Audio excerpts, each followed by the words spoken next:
बिस्मिल्लाहिर्रहमानिर्रहीम, अस्सलाम वालेकुम नाज़रीन। आईसीसी क्रिकेट वर्ल्ड कप में पाकिस्तान ने अपने शानदार जो खेल का आगाज़ किया और एक शानदार सफ़र शुरू कर दिया है नीदरलैंड के खिलाफ 81 रन की शानदार विक्ट्री के बाद। आईसीसी वर्ल्ड कप के पहले मैच में पाकिस्तान ने नीदरलैंड को एक शानदार खेल के बाद 81 रन से शिकस्त दी, लेकिन जो पाकिस्तान की बैटिंग लाइनअप है वर्ल्ड कप के पहले मैच में वो हमें बड़ी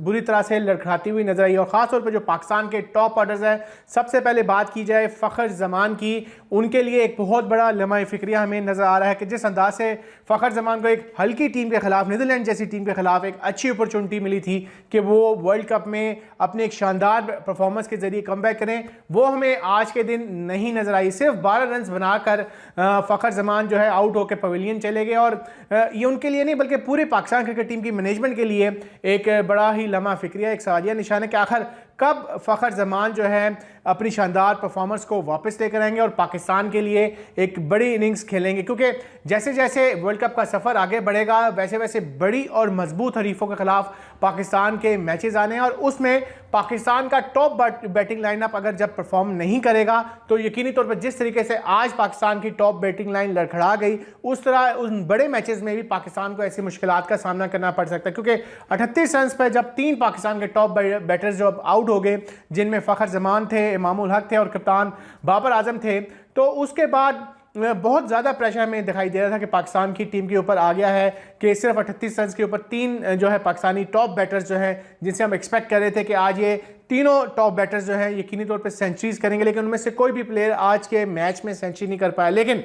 credit goes to Saud Shakeel के, जिन्होंने अपना वर्ल्ड कप का डेब्यू किया मोहम्मद रिजवान के साथ मिलकर, और दोनों बैटर्स ने इंतहाई जिम्मेदारी के साथ 120 रन की चौथी विकेट पर जो पार्टनरशिप की है, वही यकीनी तौर पर पाकिस्तान की आज की नीदरलैंड के खिलाफ जो कामयाबी हुई है उसकी बैकबोन बना है। क्योंकि अगर सऊद शकील के बारे में मैं आपको बताऊं कि जिस अंदाज से वो अपने आप को इम्प्रूव कर रहे हैं, अपनी स्किल को इम्प्रूव कर रहे हैं और उन्होंने जो बैटिंग की 68 रन की, वो यकीनी तौर पर एक one of the best batters जो होंगे इस वर्ल्ड कप में उभर कर सामने आएंगे। और जिस अंदाज से और जिस प्रेशर से सऊद शकील ने सामना किया और एक एग्रेसिव क्रिकेट खेली है, वो यकीनी तौर पर रियली अप्रिशिएटेबल है सऊद शकील को। और उसके साथ साथ मोहम्मद रिजवान को भी जो है वो अप्रिशिएट करना चाहिए कि उन्होंने उनके साथ मिलकर जो चौथी विकेट पे 120 रन का एक बेहतरीन स्टैंड दिया, पाकिस्तान को एक जिम्मेदाराना बैटिंग की है मोहम्मद रिजवान ने भी, जिनके बारे में कहा जाता है कि उन्होंने अभी तक जो 50 क्रिकेट में है कोई जो सेंचुरी है वो नहीं कर पाए, लेकिन उन्होंने पाकिस्तान टीम की कामयाबी में यकीनी तौर पर कलीदी किरदार अदा किया है। टॉप बैटिंग लाइनअप तो हमें आज बड़ी लड़खड़ाती हुई दिखाई दी, लेकिन जो पाकिस्तान की मिडिल ऑर्डर और लोअर जो मिडिल ऑर्डर थी, टेल एंडर से, उन्होंने आज बड़ी शानदार परफॉर्मेंस दिखाई। और उसमें सबसे ज़्यादा अगर मैं नाम लूँगा मोहम्मद नवाज़ का, जिनके बारे में बड़ी क्रिटिसिज्म की जा रही थी कि नवाज़ की जगह उसामा मीर को पाकिस्तानी टीम में शामिल किया जाए, वर्ल्ड कप में अपॉर्चुनिटी दी जाए और एक रिस्क स्पिनर के साथ पाकिस्तान को मैच में जाना चाहिए। लेकिन बड़ी ही ज़बरदस्त परफॉर्मेंस रही, ऑलराउंडर परफॉर्मेंस रही। नवाज़ ने 39 रन की जब बैटिंग की, टीम को सपोर्ट दिया, उसके साथ साथ जो बास डी जो उनके मेन स्ट्राइकर थे, जिस अंदाज से पाकिस्तानी की जो टॉप बॉलिंग अटैक था उनको वो बड़े शानदार तरीके से खेल रहे थे, तो उसके साथ साथ हमें यही नज़र आ रहा था कि वो इस मैच में गेम चेंजर हो सकते। लेकिन जिस अंदाज से नवाज़ ने उन्हें बोल्ड किया, स्पिन किया बॉल को, उनको ट्रैक किया, तो मैच चेंज करने में जहां एक तरफ शादाब ने जो विक्रमजीत सिंह को आउट किया, वहां पे पाकिस्तान को विकेट लेने की जरूरत थी, उसके बाद नवाज़ ने भी जो है पाकिस्तान के लिए एक टर्निंग पॉइंट के ऊपर जो है विकेट ली है। अगर हम शादाब खान की बात करें तो उनके लिए बड़े कंसर्न्स हमें नज़र आ रहे हैं कि उनकी जो स्पिन है, जो उनकी रिस्ट है, जहां पे उन्हें आउट करना चाहिए, वो आज भी बॉलिंग में हमें ऑफ सीज़न जो है दिखाई दिए हैं। गो के शादाब खान ने 32 रन की इनिंग खेली है, पाकिस्तान टीम को सपोर्ट दिया, लेकिन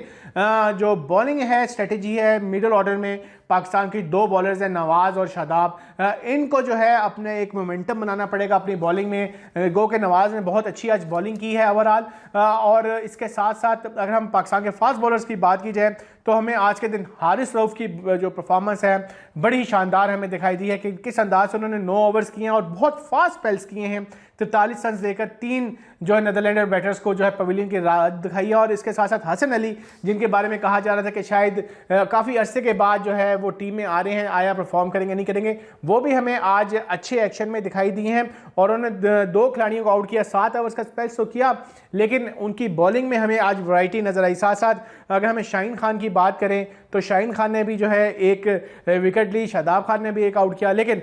इफ्तिखार की बात कीजिए तो इफ्तिखार के लिए भी जो मिडिल ऑर्डर में हमें देखना चाहिए कि आने वाले मैचेस में वो यकीनी तौर पर पाकिस्तान के लिए एक बड़ी जो है जीत में अपना कलीदी किरदार करेंगे। ओवरऑल अगर हम स्टैट्स देखें तो पाकिस्तान ने आखिर में जिस अंदाज से नीदरलैंड्स को डाउन किया और जब 8 आउट हो गए थे 175 पे, तो पाकिस्तान टीम को चाहिए था कि 185-190 के बीच में नीदरलैंड टीम को बुक कर देना चाहिए था, लेकिन 15-20 रन जो है एडिशनल बन गए। और जो नेट रन रेट है, नेट रन रेट में पाकिस्तान टीम जो 1.62 के साथ इस वक्त रैंकिंग में दूसरे नंबर पे आ गई है। चूँकि पहले रैंकिंग में